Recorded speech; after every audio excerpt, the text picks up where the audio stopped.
With 23 local government areas, Rivers State has maintained its importance as a leading supplier of wealth to Nigeria for centuries.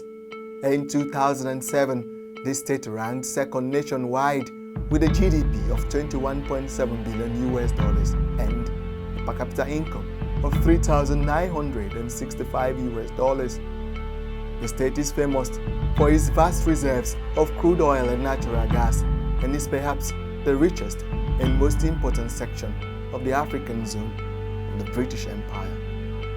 Rivers State has two major refineries, two major seaports, two airports, and various industrial estates spread across the land. More than 60% of the country's output of crude oil is produced in the state, including all the natural resources such as silica sand, glass sand, and clay, which could be found within the boundaries of the state. The state was formed in 1967 from the former Eastern Nigeria, the first move at state creation in Nigeria among 11 others by the then Nigerian military head of state, General Yakubu Gowon. May 27, 2007 made it 50 years since the state was created. The state government, under the leadership of Chief Nyesom Wike, lined up a series of activities for the Jubilee event. We are celebrating the resilience of the river spirit. Anybody who knows how River State was created will probably understand that it was created after a very long and difficult debate in May 1967. In fact, as soon as the state was created, the Civil War broke out. We lost some of our most illustrious sons and daughters in that war. Captain Mangala died in that war. Isaac Boro died in that war. And so to think that after 50 years of such a tortuous history, we are still standing as a separate administrative unit within the Federal Republic is something to celebrate. We are celebrating the survival instinct of the Rivers person. But beyond that, we are also celebrating the genius of our own people. I mean, you only need to go from one ministry to the other to see the finest of Rivers people that are administered this place. If you look at my wall, my predecessors, tell you a great deal about the quality of people that Rivers State have produced. The Ken Sarowiwas, the Gabriel Okaras, and the rest of them. If you go from ministry to ministry, you see that Rivers State has actually produced some of the finest public officials in this country. But the celebrations itself was a subject of sustaining controversies. While the government held the need to go on with it, a lot had disagreed and challenged the government's sincerity in separating politics from the plan of drafting out a concrete development plan for the state. I want Rivers State to be the same as it would be if we were in Singapore. You have set a benchmark. That's a vision statement. There's nothing precise about it, but the dream gets to be sharpened up by those who pursue the mission of saying, we want to be like Dubai. It is not unattainable because Dubai was more or less like Sabongiri, Kano before. But it took one human being's vision.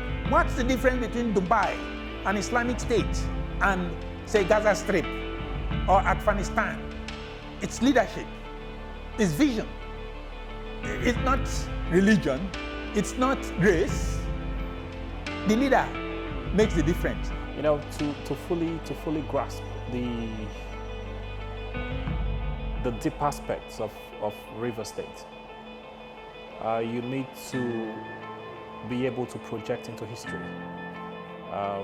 If you don't know where you are coming from, you really cannot tell where you are and where you're headed. River State is not a cultural group. It is not a cultural organization. River State is a political district within the context of the Federal Republic of Nigeria. And so we must not in any way confuse what this 50th anniversary is about.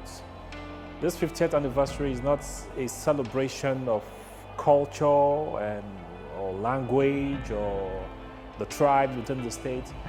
It is the celebration of the political district called River State. And if we have to talk about that, then we need to begin to measure our achievements or our accomplishments as against the purpose for which the state was created. I think our greatest achievement should be the fact that as a people we are still surviving, we're still together, we're still making individual strides. So yes, as a people we should celebrate. Comparatively, if you analyze our growth on a mediocre scale, with the other mediocre neighbors, we probably are doing better. But if you look at the ideals of our potentials, I don't think we're doing as good as we should be doing. So at 50, yes, we have to celebrate the fact that we are 50, but most importantly, we have to celebrate the fact that we have an opportunity to plan for the next 50. One of the first things, the government recognized after consultation with the rest of society was to mark the anniversary in a very different way, beyond the pomp and pageantry that usually characterizes events like this. What we want to do is to use the opportunity to set a developmental agenda for the state over the next 50 years. We want to make sure that there are specific milestones of development, in infrastructural development, in manpower development, in the business climate of the state, in making sure that we build social cohesion within the state, in making sure that we make, in the estimation of the government, we make River State, for instance, function as the technological hub of the country over the next 15, 20 years, because there's going to be a disproportionate amount of attention that will be paid on ICT skills development. We are moving gradually away from the extractive economy of oil and gas, and we believe that the 50th anniversary is an important milestone for us to pool all ideas together to say, what is the next frontier in terms of development of the state over the next 50 years? At 74 now, the Amayanabo King of Tuon Brass Bayelsa State, King Alfred Diete Spiff, was the 24-year-old naval officer who was appointed by General Yakubu Gowon as the first military governor of the newly created River State. He shared with IFN TV some of the plans he had for the state before leaving office 8 years later in 1975. I had joined the Navy to see the world. I did not bargain to be made a political leader, but as fate will have it, on the 28th of May, a day after the creation of the 12 states to replace the 4 regions in Nigeria, I found myself being appointed as the military governor of River State. I saw it as an opportunity for me to serve my people and also as a challenge to blaze the trail and show that young people at the age of 24 can deliver. When you train as a pilot, you don't get your captaincy till you're 24. But as a naval officer, I got my captaincy at 22. So I had been captain of a naval ship and seen a lot of weather out on patrol, the coastal patrols we used to carry out before even 24. It got to the stage where I had to get the squadron leader to recommend me for confirmation because I was an acting lieutenant and I was supposed now to report on myself, how efficient I have been, and it's such misnomer, but we thank God. It doesn't happen to everybody. It's by the grace of God.